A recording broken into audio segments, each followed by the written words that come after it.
Okay guys, so this time rather than permutations we're looking at combinations, and there's one distinct difference here. Permutations is interested in order. Okay, so the order of something matters. For instance, if there was 3 people, okay, so here's one and he has crazy hair, okay, and then we have a guy with no hair, and then we have a girl. Now, if I asked you how many different ways can we choose 2 people, right?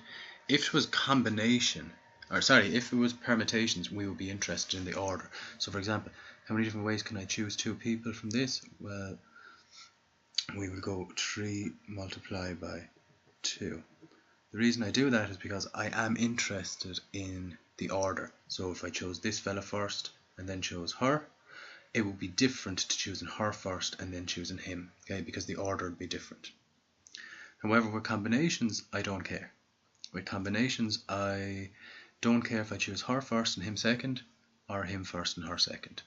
It's treated as the same thing, okay? I'm still choosing the same 2 people, regardless of the order, okay? So again, permutations, we do care about the order. If I choose him first and her second, it's counted as being different than choosing her first and him second. However, in combinations, if I choose him first and her second, or her first and him second, it doesn't matter. It's counted as the exact same thing. Okay? So we demonstrate that with we have a panel of 24 people on a football team. It's 15 aside. How many different teams can I put out? Right, so how many different teams? So that would suggest that if I put someone full back and someone else cornerback, and then everyone else in certain positions, that's one team. And if I put out the exact same team again, except I switch the full back and the cornerback, then I could say that's a different team. Okay, so in this case, I am interested in the order that I set him up at, okay, or that I pick him at. So this one is a permutations question, and that would be, again, I'm not going to do it, but it would be 15 boxes, and it would start with 24, 23, 22, 21, all the way back, okay? Because it does matter in this one the order I pick them or the way I place my team, because it's how many different teams. And you know, in my estimation, if you put a different person full back, if you put a person full back and a person cornerback, well, if you switch those 2 with each other, even though you have the same players, it's still a different team. This one, how many ways can I choose my starting 15? Now, again, the wording is a bit tricky, but I'm just going to presume for this one that I'm just interested in the personnel. I don't care where they play, okay?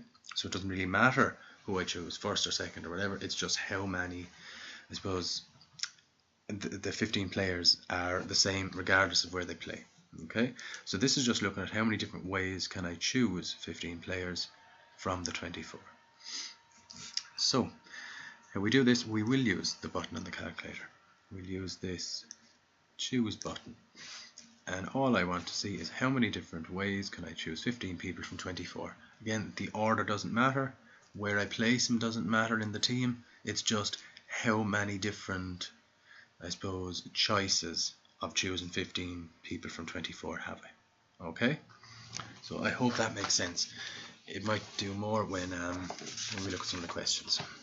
Okay, so this one, in how many ways can 5 people be selected from 8? Right, now if that was a permutations question, we would draw 5 boxes. Right? So if it was a permutations question, again, we'd have our 5 boxes, and it would be 8 by 7 by 6 by 5 by 4, because again, permutations is interested in order. So if I chose one person first and a different person second, that would be seen as different to choosing a different person first and a different person second. The order would matter, okay? But not in a combinations question. This very simply says how many different ways can 5 people be selected from 8. Nothing about order, doesn't matter in what, you know, in what way they are selected or who was selected first or whatever. So very simple question. It's a choose question. There's 8 people to choose from, and we choose 5.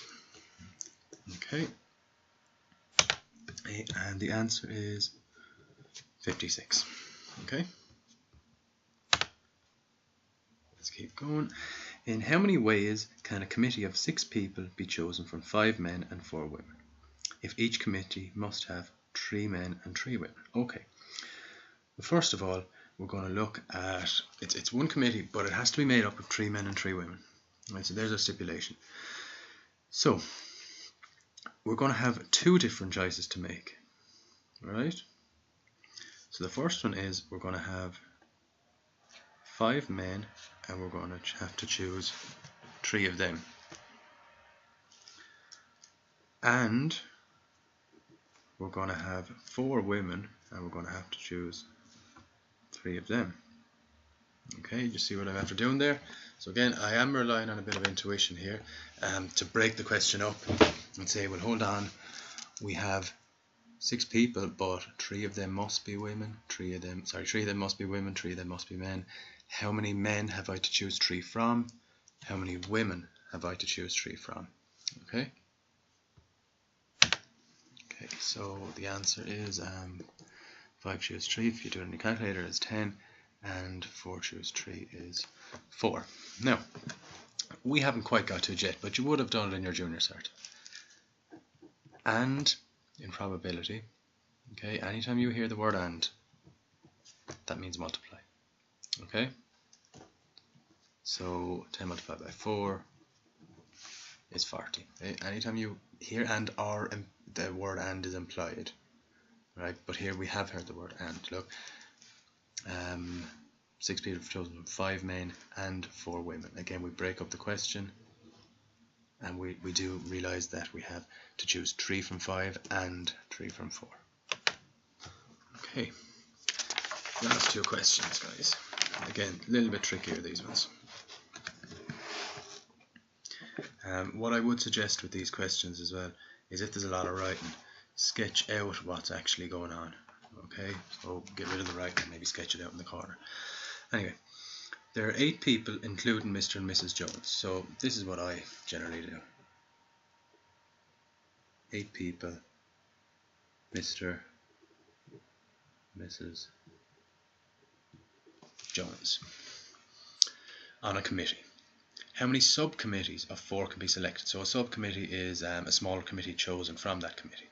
So how many subcommittees of 4 can be selected if all members are eligible to be selected? Okay, so the first one, well, we have 8 people and all of them are equally likely to be selected. We can choose any we want, so we have to choose 4.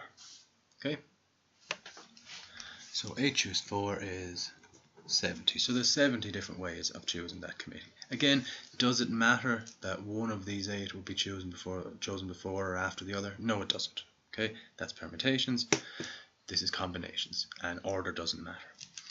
Right, so that one's done. The next one, if Mr. and Mrs. Jones must be on the committee. Okay, so think about it this way. We have to choose a committee of 4. But do we have a choice if Mr. and Mrs. Jones are on it? Well, not with this question. Mr. and Mrs. Jones have to be on it. Okay, if they have to be on it, well then that means we have 6 people to choose 2 from. Okay, think about that. Mr. and Mrs. Jones have to be on it, so they're gone from the 8. And also they're gone from the number of people we choose. Okay, we did have to choose 4, now we only have to choose 2. So there's the other people we choose. And if we want, it's no big deal here, it won't make a difference, but if we want, well, we have to choose Mr. and Mrs. Jones from the other 2. But this one, 2 choose 2, well, how many different ways can you choose 2 people from 2? Just 1, so it's actually not going to make a difference. Okay, but we will stick to this method. And 6 choose 2 is 15. So 15 different ways we can choose that committee if Mr. and Mrs. Jones have to be on it. And the third one, if neither Mr. or Mrs. Jones can be selected. Well, let's think, it's choose again. How many do we have to choose? We still have to choose 4. But now, neither Mr. and Mrs. Jones can be selected. So we had 8 people, but Mr. and Mrs. Jones are not in that 8 now. So there's only 6 left. Okay, and 6 choose 4 is 15. Okay, last question then. Again, I'm presuming you remember your OR rule and your AND rule for this. Get that a bit better. Okay, so an examination paper consists of 12 questions. Again, I'm going to jot it down. 12 questions. 5 in section A and the remainder in section B. So 5 in section A and the remainder in section B, so that's 7. A candidate must attempt 5 questions, so must attempt 5 questions. At least 2 which must be from each section. Okay, so it has to be 2 from section A. Okay, now have a think, right? Also, and 2 from section B. At least 2 from section A, at least 2 from section B. Right, let's look at if he was taking 2 from section A. If he was taking 2 from section A, how many would he have to take from section B? He'd have to take 3 because he has to take 5 questions altogether. Okay. Or he could take the 2 from section B.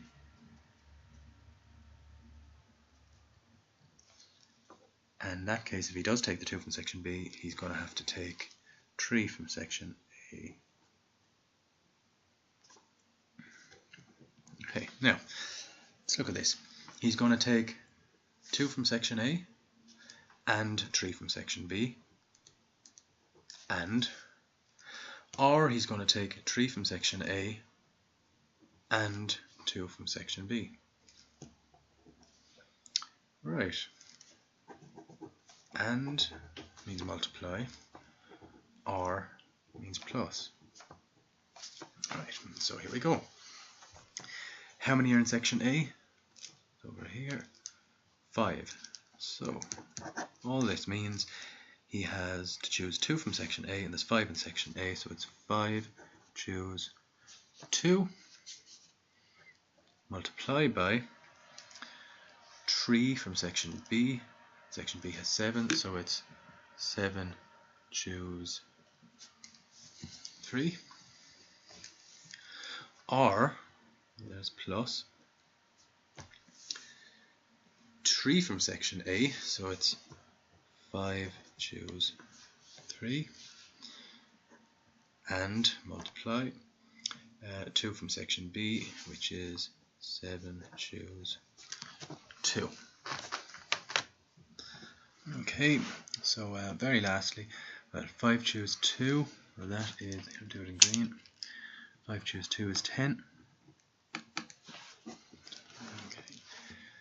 Multiply, because it's and, 7 choose 3, 35. So 5 multiplied by 35 is 350. And